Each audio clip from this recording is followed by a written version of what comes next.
Me very nervous. Makes me sweat.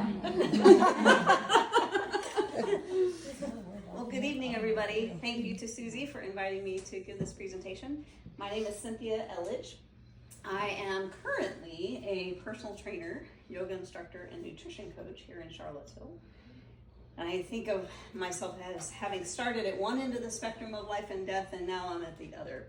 So my first career was as a hospital chaplain.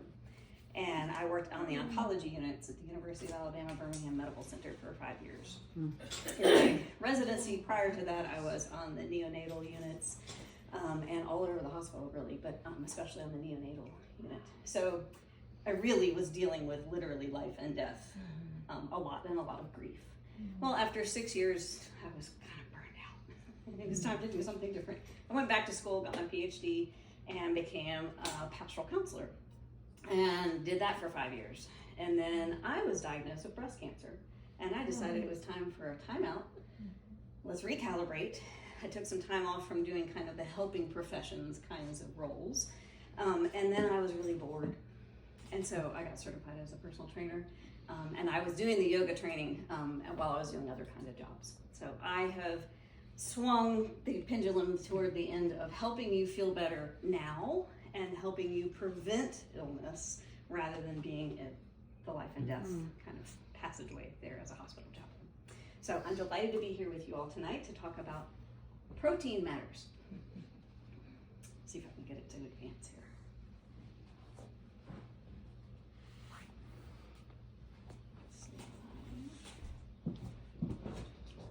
Aha. That work? Okay. Yes. So why? Well, thank you, tech assistant. So that's why I set this checker. So why does protein matter? Well, three major reasons. I could talk to you for hours, but three major reasons to highlight tonight. It's one of the three macronutrients in the food that we all eat every day. So you might have heard the shortened term of macro. So it's referring to macronutrients. And so that's protein, carbohydrates, and fats.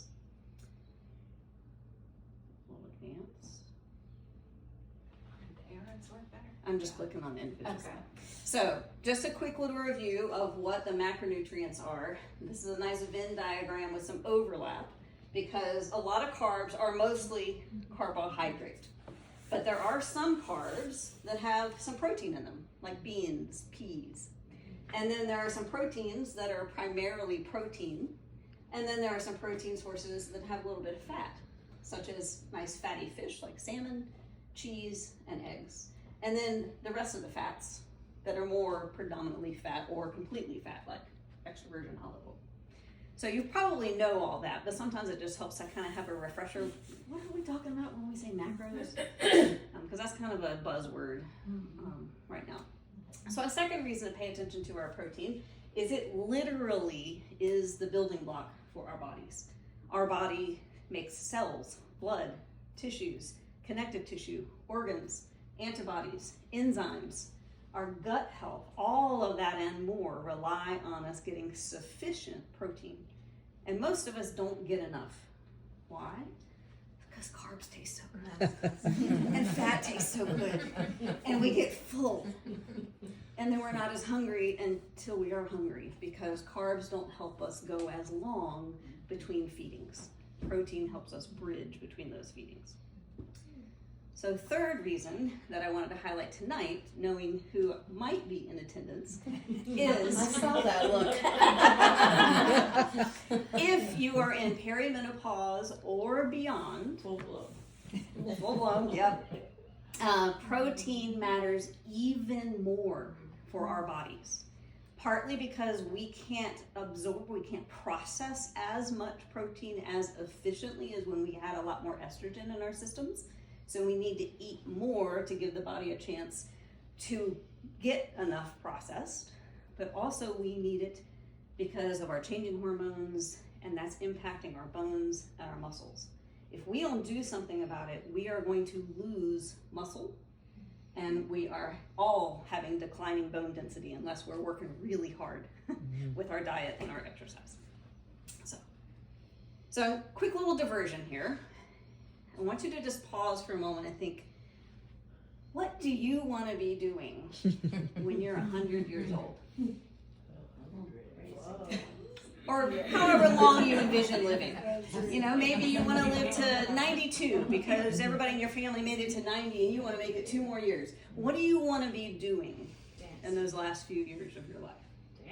Dancing. Awesome. I want to be self-sufficient. Self-sufficient. Mm-hmm. Great. Independent. Yeah. I'm gonna run a marathon so I can win my age group. There you go.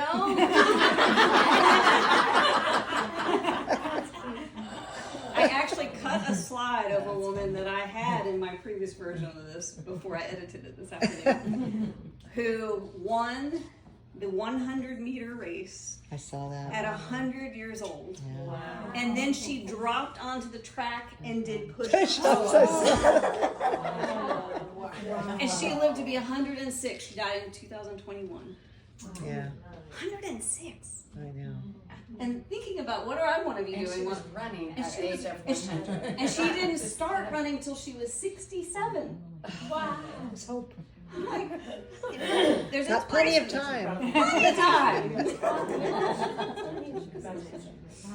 So, I just want you to kind of think about, what do I want to be doing? Maybe you want to be hiking. Maybe you're a swimmer and you want to be able to swim a certain distance. Or maybe you're a cyclist, or you want to become a cyclist. Maybe you want to be able to get down on the floor Yes. and back up, playing with your grandkids and great grandkids. Maybe you want to take up pickleball, or you already have and you want to continue to be able to be savvy and agile on the pickleball court. There are all kinds of reasons that we can be motivated, and it really helps to think ahead of, what do I want to be doing? Because what we want to be doing should be impacting what we're choosing to do now, so that we stay strong and able to do what we anticipate and want to do. So maybe you want to travel and you want to be able to walk lots of different places with good balance on your own 2 feet. Maybe you, in that traveling, you want to be able to store your suitcase in the overhead bin all by yourself. Maybe you want to be able to walk 3 miles in your neighborhood, because that's what you do now, and you're like, I still want to do that when I'm whatever age you're choosing to aim for. Or maybe you want to be able to do a hike that's 3 miles, uneven terrain. If you're a swimmer, maybe you want to be able to swim half a mile once or twice a week. Whatever it is that really gets you excited. So just keep in mind kind of what is it that you envision wanting to do as you get older.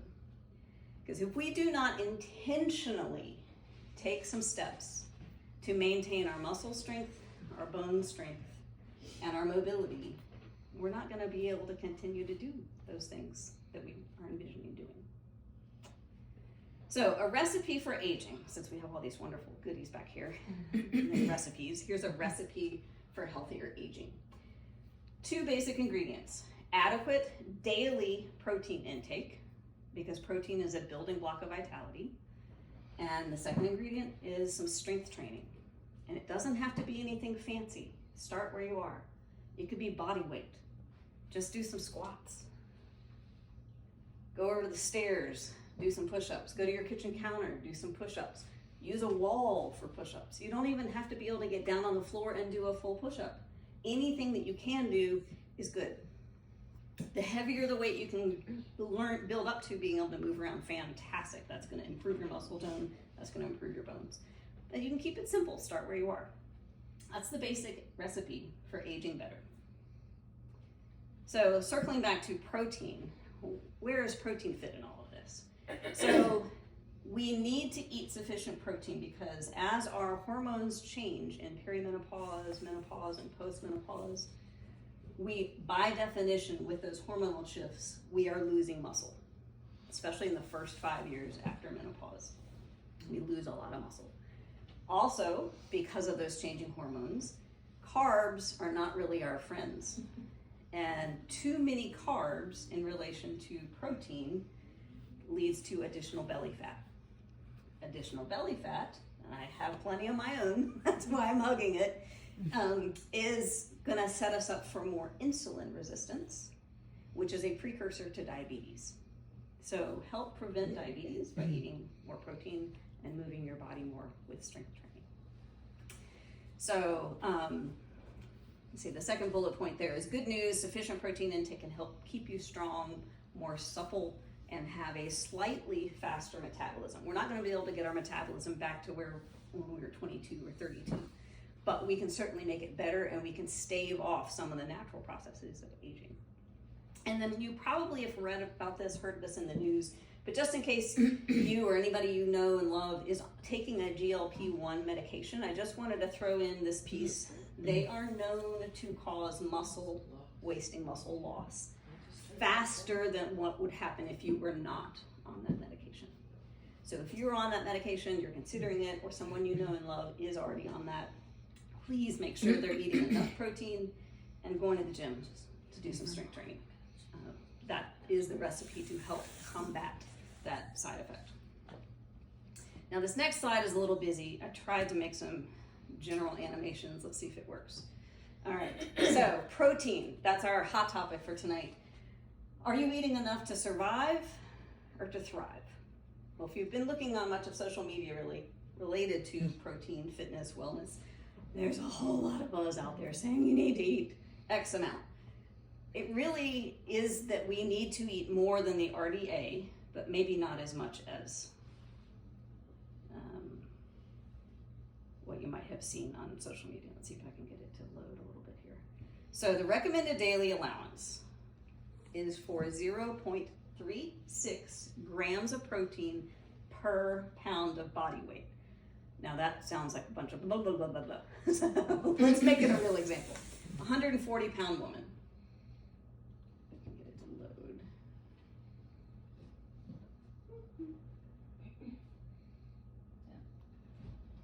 Okay, so 140 pounds times 0.36 grams per pound is 50 grams. So the recommended daily allowance for protein is only 50 grams. But it really helps to understand, what does the RDA really mean? The RDA was determined for the majority of individuals to survive. Survive being the key word there. It's not talking about optimal bones, optimal muscles, optimal strength and energy and stamina. But to survive, a 140-pound woman needs to be eating 50 grams of protein a day. So keep in mind, this does not address how things change when you are more active. If you're pre-surgery or post-surgery, we need to be eating more protein then. If you're pregnant, you need to be 75 to 100 grams of protein a day. Or if you're perimenopausal, menopausal, or postmenopausal. Let's see if I can get this to load. The latest research shows that the minimum amount of protein is 0.7 grams per pound. So for that same 140-pound person, instead of 50, that's 98. That's a big jump. Now, that's the general accepted guideline. Respected research, peer-reviewed articles say 0.7 grams. One of the rages on social media is that we need to be eating a pound per body weight, or per pound body weight. I'll get this to load. So most of us do not need that 1 pound per body weight unless you are extremely active, like extremely, extremely active. You're at the gym 2 or 3 hours a day lifting a lot of heavy weights. But what is recommended through the program that I did to become a nutrition coach is 0.7, this middle level. Start there. And for most of us to go from, I don't know, am I getting 50 grams? Some of us probably only getting 30 to 40 grams. We got to gently work our way up to 98 or whatever it would be for your body weight. So let's look at what it would be. So this is just a chart. We've looked at body weight in pounds, 140. This aim would be 98 to maybe 140 grams of protein. But you may not weigh 140. Maybe you're 120, maybe you're 180, maybe you're 220. Wherever you are on this chart, this column should be your general goal. And see how you feel for 2-3 months. Once you get to that level of protein, see how you feel. You may feel like, oh, this is the best thing ever. I don't need to tweak it. You may find as you get more active that you want to move a little in that direction, but you probably don't need to be that full amount. Like, I don't need 140 grams. And it's really hard for me to eat 140 grams of protein in a day. Yeah, that's a lot. So, I know the general reaction is, whoa, that is a lot of protein. But when we break it down, say that 140-pound woman who needs to eat 98 grams of protein in a day, if we just break it down to 30 grams of protein in each meal, that gets you to 90. That's close. And that could be cottage cheese or Greek yogurt with some pumpkin seeds or some nuts to add just a little bit of extra protein beyond what the cottage cheese or Greek yogurt might provide. Lunch could have some edamame along with either tofu or some cubed chicken, turkey breast, whatever you might choose. And dinner, you could have some salmon and sprinkle some pumpkin seeds or some other kinds of seeds and nuts on your salad. And that could get you to about 90 grams a day. So to me, this isn't nearly as overwhelming as 98 grams. Once we kind of get a handle on, well, how do I get there with the foods that I like? So you don't want to be trying to do this with foods that you don't like. All right, so a few more slides here, just because I know it really helps when we first start thinking about this, well, what does 30 grams of protein even look like? So, takes 5 eggs. Wow. I can't eat 5 eggs. I'll have 2 eggs, and I've learned I love eggs with some black beans. That was a Mexican meal I'd had years ago, and I was like, ooh, that's a really tasty combination. Maybe you want Greek yogurt. Maybe you want tofu. Maybe you want a chicken breast. You've got lots of options. I was aware that this image really focuses on animal sources, so I wanted to give you some vegan sources. And notice these are 30 grams for like a chicken breast or a cup of cottage cheese, 6 ounces of ground turkey. Where we come over here to things like black beans, that's only 14 grams. So it's a smaller amount of protein per serving when we get to more plant-based proteins. That's okay. You're just gonna have to be more creative in how you combine those to get to whatever goal you have. And be mindful that these are going to have a bit more carbohydrate in them. So you don't wanna do too heavy on the carbohydrate, because then you're kind of competing with what you're trying to achieve with more protein. So another key piece in this that I wanted to highlight, given the Plexus products that are available for discussion tonight, is how protein can have a really positive impact on your gut health. We all want healthy guts. And as you've probably heard, a lot of scientists are starting to feel like our gut is our second brain, because so much good stuff and bad stuff can happen in our gut that impacts our mood, impacts our energy, impacts our sleep. So if you think about this, the intestines really is a muscle. Our food moves through by peristalsis, kind of this gentle wave-like action. We have to keep the muscle of the intestine healthy. And how do we keep muscles healthy? We eat protein. So for starters, just think about what the gut, the construction of the gut consists of. And then protein consumption impacts what microbes can thrive. If we eat a lot of sugar, we have certain microbes. If we eat a lot of good fiber, we get other kinds of microbes. If we eat enough protein, we get other microbes. And the more we can eat good sources of fiber and protein, we can crowd out and dominate over the microbes that had been thriving because of a carbohydrate or sugar-heavy diet. So it's a win-win. And it just takes a little bit of time to work on that ratio. And how much that protein benefits us depends on kind of the dosage. What's the concentration of it? So if you have a light protein breakfast and a pastry, it's not going to have the same impact as if you had 2 scrambled eggs and black beans and some strawberries. Or you've got grapefruit, fiber from the strawberries, fiber from the black beans, protein from the beans and the eggs. That's a much better breakfast to keep your gut happy compared to what most of us tend to reach for, especially if we're feeling pinched for time. Then on the right hand side, I just wanted to highlight 3 other interesting kind of tidbits here. How a protein impacts our microbiome really depends on what the amino acids are in the food that we eat. I have learned, for me, chicken breast makes me feel fabulous. And when I don't have enough chicken breast in a day, I kind of feel like a wilted plant.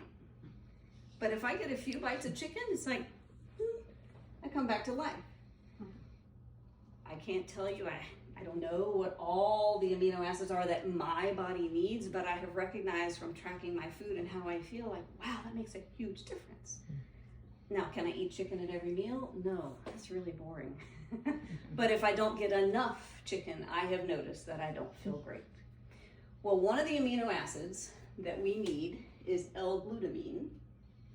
It's important for our gut cells to regenerate, and it helps maintain tight junctions in our intestines. So if you've ever heard of somebody having leaky gut or irritable bowel syndrome, making sure they get enough L-glutamine can help those loose junctions become tighter again, and then they don't have that leaky gut.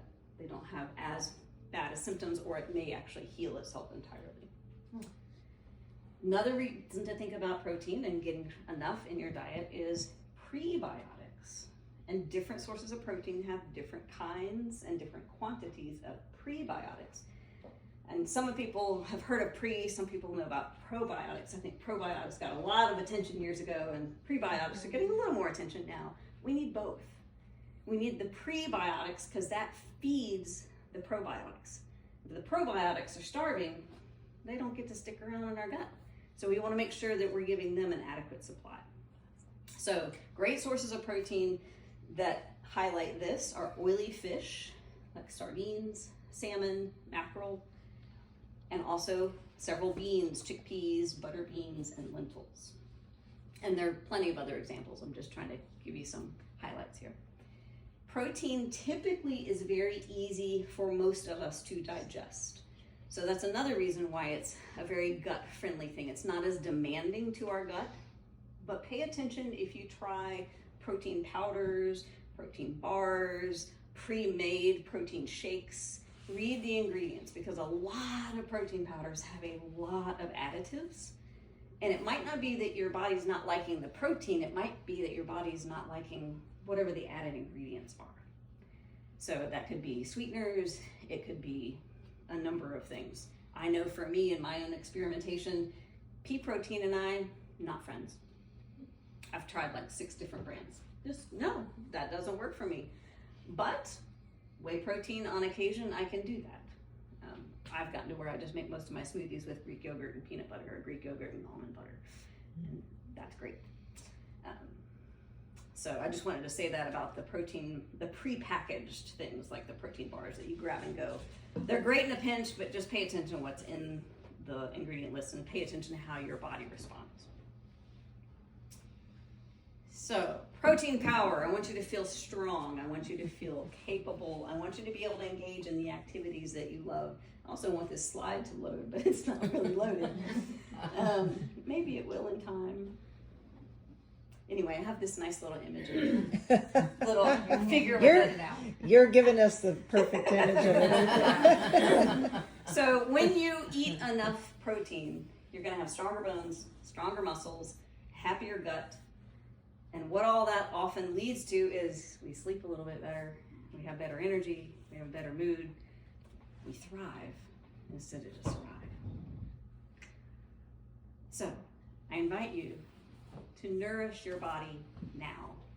Do something that your future self will thank you for. Thinking of what do I want to be doing in 100 years, or when I'm 100. So that's the end of the protein presentation. 2 quick slides. Just if you want to get in touch with me, I would love to work with you, whether that's 1 visit or several visits. I do nutrition coaching, I do personal training, and I do therapeutic yoga. So the nutrition coaching, basically, if you just have a few questions, we can meet once. If you want like a full program, I can work with you for about 4 to 6 months, and we can map out a program and you can implement it, and it will be your program for the rest of your life. It's not a strict diet. There are no foods you have to cut out unless your body just doesn't like them. And so we work together to make sure you get enough fiber, enough protein, and you get to still eat the foods and the drinks that you like, in moderation, of course. So personal training, every session incorporates whatever combination of things suits your goals. That might be primarily strength training, it might be some mobility work, it might be some balance work, it might be just some gentle stretching. And then therapeutic yoga, I do a focus on helping you recalibrate your nervous system. Most of us are dealing with a lot of anxiety. Some of us have anxiety and depression. Some of us are having a hard time sleeping, especially perimenopause. And menopause, it can be hard to sleep. So if we can learn how to down-regulate the nervous system through just a few simple yoga practices, maybe a breath practice or two, you'll be able to unwind when it's time to go to bed and get better sleep. So again, that can be one session, it could be a series of sessions, it could be once a month, whatever works for you. And all of the sessions that I do are one-on-one with you so that you are the focus, not having to compete with other people, and we can really stay focused on what are your health goals and what are your desires, your goals for activities that you want to be able to engage in. So I have some cards, but also this is my information up here.